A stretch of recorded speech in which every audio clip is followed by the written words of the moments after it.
everybody, it's Maya, the designing agent, your go-to source for all things real estate and interior design. So today I'm going to be going over a few quick tips when starting your home buying process, because I get a lot of questions about people, not really knowing where to begin with the home buying process. So I just kind of, wanted to make this video to, kind of give you guys, the beginning steps, what you should have, what you should prepare for, and, some things that you can expect. So if you would like to learn more, stay tuned. Tip number one would be find a realtor.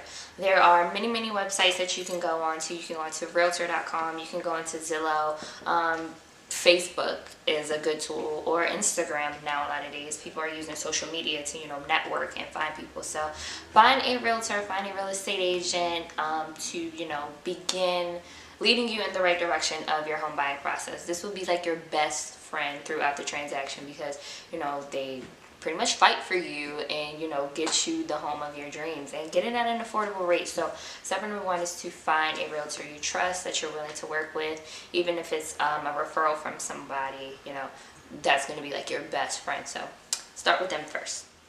Step number two would be to meet with the lender to get pre-approved. So pretty much what that means is, if you have a realtor, they pretty much have a whole team behind them of people who are ready and willing to assist you throughout this transaction. So your lender is going to collect some documents from you, like bank statements, past W-2s, tax forms, pay stubs, just to make sure, to see how much house you can afford.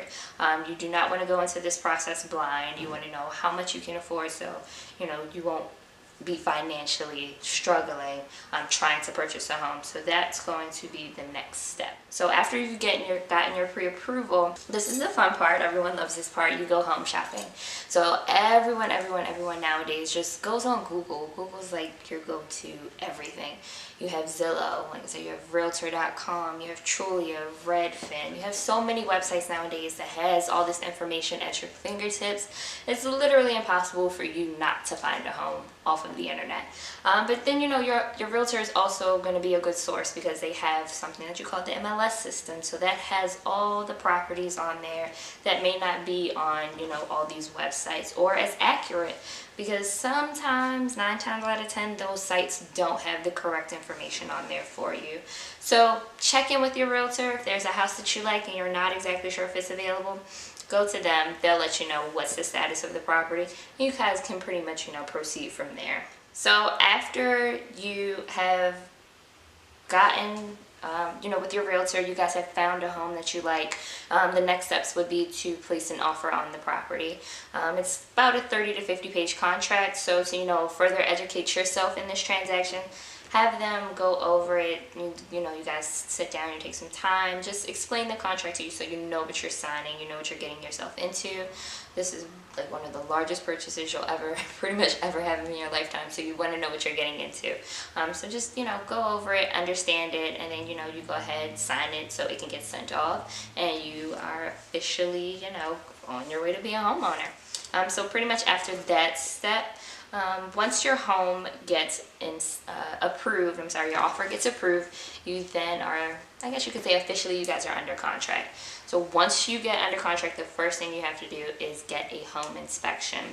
Now, home inspection is, very crucial in this process. So it's just like a car. You don't want to get a car without getting an inspection first. So it's highly recommended. It is an out-of-pocket expense, something that you're going to have to pay for, but towards the end we're going to go over, about how much money you should have saved up for this process.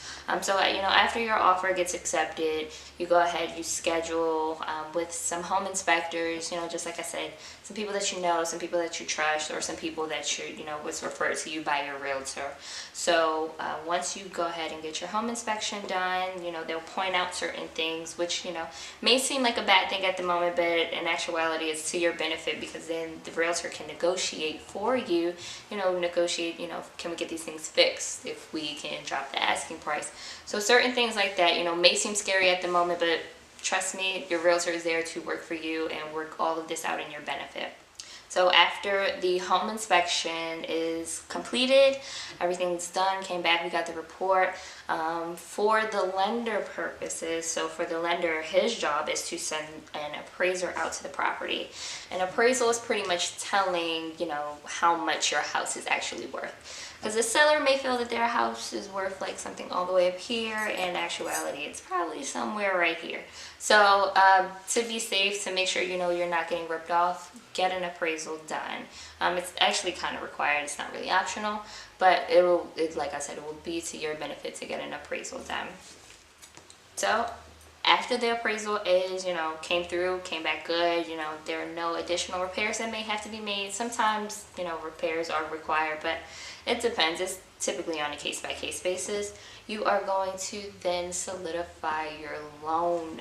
This is like, you know, this is when you can take that deep breath. You can, because it's all coming to an end at this point. Like it's getting real. So you got the money, you found the house, you did the inspection, you got the appraisal. Like it's almost over. You're almost to the finish line. I know your nerves are probably wrecking right now, but you know, stay strong, stay with us. We're almost through. Right, so at this point you are ready to go to closing. Your loan is solidified, you have found your home, you are, you know, probably days away from moving in, and you know, this is the fun part. You know, you get to take pictures, everyone's so excited. This is pretty much, you're at the finish line, you have done it. Congratulations, you are officially a homeowner. But those are just a few quick steps to, you know, kind of get you prepared for the home buying process. Now, as far as money is concerned, this is everyone's favorite question. You know, like, how much money do I need to, you know, buy a home? Like, what's the right amount? What should I save for? Like, pretty much, I like to tell anybody, if you are looking to purchase a home, at least have $3,000 to $5,000 saved up. And that's just, I guess you could say, base. You can go higher because, you know, if you have a home, typically they require 20% down, but you really don't need 20% down. If you're a first-time home buyer, there are grants available. There are certain programs you can get funding assistance for that can, you know, help assist you with your loan. But typically, you only need 3.5% of your purchase price for your home. So you really don't need that full amount of 20%. But if you want a little extra cushion and, you know, have a lower payment, always save more than that. In addition, so you have your down payment, and then you have something in closing costs. Closing costs could run you $2,000 to $3,000 just right there on its own. So definitely have that saved up. And then, like I said, you will have some kind of in-between expenses. So like your appraisal could be anywhere between $300 to $500, or your home inspection could be anywhere between like $200 to $400. So just to make sure that you are covered, you have all your bases covered, you have all those things prepared, try to save at least $3,000 to $5,000. Like I said, if you can do more, because in the end it definitely works out to your benefit. But if you guys do have any additional questions, I am willing to be, you know, a resource to you guys. Not only do I want to, you know, help you buy a home, I want to educate you as well. So if you guys have any additional questions about buying a home, please do not hesitate to give me a call. And I think that's pretty much it. All right, I hope everyone found these tips useful. I hope I explained them to, you know, the best of my abilities. If I didn't, I sincerely apologize, but I definitely want to thank you guys for tuning in with me, and I can't wait to see you on the next one. Bye.